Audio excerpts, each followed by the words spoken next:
should we control growth? On a building count? Yeah. The last time that was tried, Oh gosh, I want to go down there. did not go terribly well. Okay. I think that there are other ways. There are other ways to incentivize housing being year-round, that kind of thing. It's very tricky because so much of our economy relies on our tourism, as far as people wanting to own second homes here and rent homes, and our building trades. But you know, I mean, you're hearing it. Mm-hmm. I'm hearing it. People just can't. They don't like how out of control the growth is here. I find it busier every place I go. You think it's just a pattern in the world, in like Massachusetts and world coastal? Pattern. It's not where I am in Maine. I can tell you that right now. It is not. I mean, sure, they'd love a degree to this. Believe me, it does create jobs. I'm not denying that. But I have not been down here either. Have you? Yes. Wow. What is this called? This is Finback. This is what I was talking about. They have a pool in the back and this is Finback. Space. See, yes. I hadn't been down here. Yeah. Wow, look at this. I think it's a valuable discussion. I'm really interested to see how all of the data comes out with the effective population study that Remain has engaged. I think that will be a very useful tool in terms of planning. Okay. You know, growth is hard. It's a hard one to answer. It is. Fully. I know. It is. And to come up with the right program. It's true. To manage it. It's true. Now, housing. Mm-hmm. It's not getting any easier for businesses to find workers. Right? True. Yes. Big time. And maybe even this year could be the worst. Or did we settle some? No, the visa situation is not better. Some businesses have gotten them, but not. A lot of businesses will not get them. The housing situation is hard. So. But we're working on it, right? Well, I mean, that needs to come down from the federal government in terms of the visas. I understand that. Well, when you said housing, so getting back to that, okay, Yes. How are we going to house these people, and where are we going to put them, and how many units do we need to put these people into? Do we know what those figures are? We know our shy figure, but that doesn't actually equate to our workforce figure. We have the apartments coming. The Richmond apartments? Yes. Well, they built some market rate apartments. Okay. They have not yet started building any of the apartments that will qualify on the shy list. Okay. The shy list is the subsidized housing inventory list. That's our state requirement to get to 10% of 80% or less. I see. Of median income, and we're only at about 2.5%. Wow. So that's one factor. How many units will bring us up to 10%? Do you have that figure? It's around 3 something. 300 and something. 300 and something. Okay. If we can develop I think it's around 100 units, we could get to a 2-year safe harbor period. Right. Which and that means, for people who don't know, it is 40B that protects us from an unfriendly 40B. All right. Which circumvents all of our local zoning laws. Okay. Now, these folks that are living here, do you think we have a problem with undocumented workers? Is it a problem? I don't think it's a problem.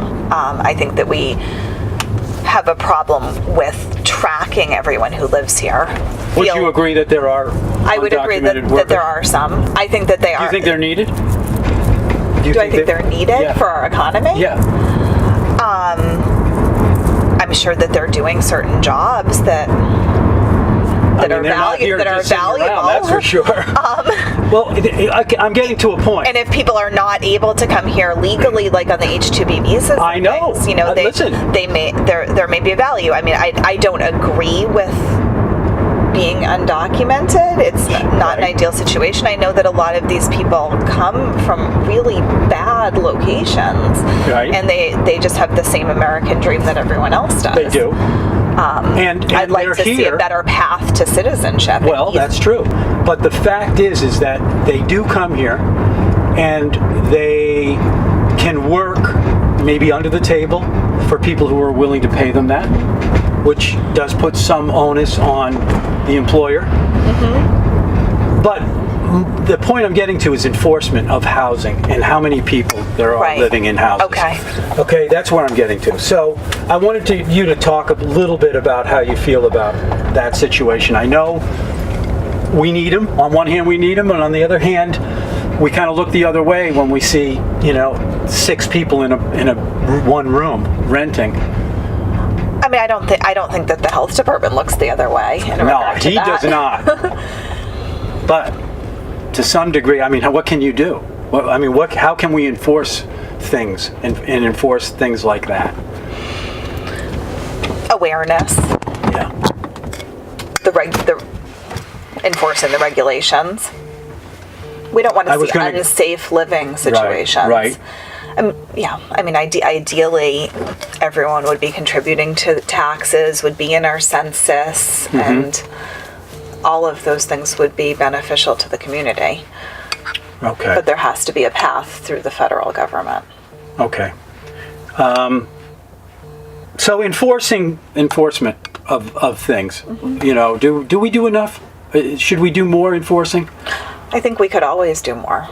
Whether it's noise or signs or even the little things that I think efforts are being made all the time to have better systems.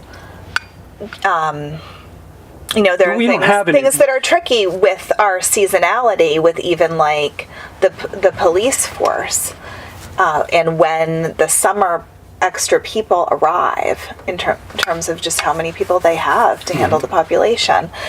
And it would be helpful to have our census more complete, because that would make dollars available from the state. Okay. Energy. What your views on that? Alternative energy sources? Okay, yes. We've got vineyard power. Wind. Power. Vineyard power. How do you feel? I mean, do you feel that we should have more wind turbines on the island? I think that we have to embrace some forms of alternative energy sources, because the alternative wind here is fossil fuel or nuclear power. Just as a world, we have to embrace it. I think that there are certain aesthetics that need to be considered. They do have the photo simulations available now. They were actually in the lobby of our meeting last night, and I saw them on Monday. They're doing a few different public outreach sessions for the Vineyard Power. Yeah, well, that looks like that's a pretty good. I mean, that's their thing. It's far out. It's far. It's their money. It sounds like that's going to go through. But what about? We should probably discuss having more on land. Yeah. I think the one at the school has been very successful. Maybe one at the dump. I mean, there was that issue. That's been brought up before. That proposal was probably just too high impact with the height of it. And we're working on some solar sites at both the sewer plant and the water company. How about solar on top of people's houses? I think could you do it? It's great. I think that you have to be careful aesthetically to not detract from the historic district. But there are ways to put them on the backs of roofs, and they're making shingles for the many locations throughout the island. That's right. That can accommodate them. And yes, and the roof shingles are great, because those do not stand out nearly as much. That's right. And those, that's a good idea. They're developing more and more technology all the time. I know it. So that's all positive. What about, I got the last question, Sconset Beach. Do you have any opinion on that yet? Well, we're under review, and I actually just submitted a list of 6 questions to town administration. We're going to next be talking about it in executive session, getting advisement from council, getting advisement from town administration. We really want some more information from the Conservation Commission, and I believe that they've set a date to discuss how it's working on March 28th. Okay. So we should have that from them when we sit down to discuss it. And then, I have a lot of thoughts on it, but I have questions. And how do you feel it's gone the past 3 years? What is your thoughts on what obviously they've the done? road is still there. Yeah. And that was a concern, wasn't it? That 3 years ago, my I remember understanding that. is that was a concern. I remember talking about it. And that was why this is what I'm told, because I wasn't there for it, was that initially the board voted 5 in favor to explore it because of the infrastructure. Right. But then it obviously changed quite a bit from there, and it's a very contentious issue from a lot of environmental reasons. Okay. All right. So you're holding off to have your questions answered before you really make a confirmed Yeah, and I mean, our thing that they're asking of us is to sign off on town property. Which is to the beach allow that's down them there. to apply, which would then go to the Conservation Commission to do a really thorough review. Okay. But there's a significant portion of town-owned land. Right. Okay. And just a little bit about you, Dawn. Did you grow up here? I did. I was born in Hingham, Massachusetts. Mm-hmm. My parents moved here in 1978. We actually camped out in Cisco. And built, in 78 and built my grandparents' first house. I was 3 years old and ended up moving back here to stay afterwards. After college? After he was done building that house. Oh my we gosh. moved back here to stay. Yes. Oh, your family did. I see. I went through Nantucket Elementary School. Oh, you did? Lived here, my gosh. and then came back and forth. My grandmother was a teacher at a school called Sudbury Valley School in Framingham, Massachusetts. So I had a unique opportunity to go live with her, and she would take me to school with her every day. So I graduated high school from there, went to UMass Amherst, spent another year off island, and then came back for good. And married, kids? Married, kids. And I have one in the NIS and one in the CPS. Wow, yeah. Wow. So that you've got this, you've got Yep, we've got real the laundry business, and you don't seem to think that there's not. I mean, you can put the effort into being a select board member, whatever they're going to change the name to. So, yes, I think that shortly we will be the select board. The select board. So I'm going to call you a select person, I guess, right? Select member is what we were member. toying with. Right, yep. select member. That's what other so towns finding have done. time to do all of that, my gosh. A lot of multitasking. You're young still. You can still do it, can't you? And it's really interesting, and I like doing it.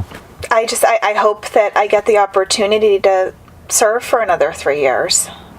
And I'm always open to any questions from anyone. Are you really? I mean, how do you like to be approached, by the way? People call me or email me What if on a you're in the regular Stop and basis. Shop? Can they pull you over in the Stop Oh, and Shop? yeah. They do. I'm sure they do. I always wonder about that. How life has changed. It was funny. It took a little while when I was first on the board. People didn't really know it yet, and now I get stopped a lot more. I bet, huh? Does that ever get annoying? No. Never. That's good. Oh, that's good. No, I'm completely open to that. Does anybody ever scream at you? Or get angry? I have not had that happen. That's nice. I mean, So I've they're had civil. people who have not agreed with me. Right, but no one's been But rude. no one's ever screamed at me. Oh, that's good. That's good. You never know. Once when I was on the HDC, someone told me that I was the meanest board member. But that was just one time. Oh my gosh. Well. So, anyway. Okay. Well, thanks for going for a ride with me. No problem. Anytime. Okay. Thank you. You have a good day. You too. Yep.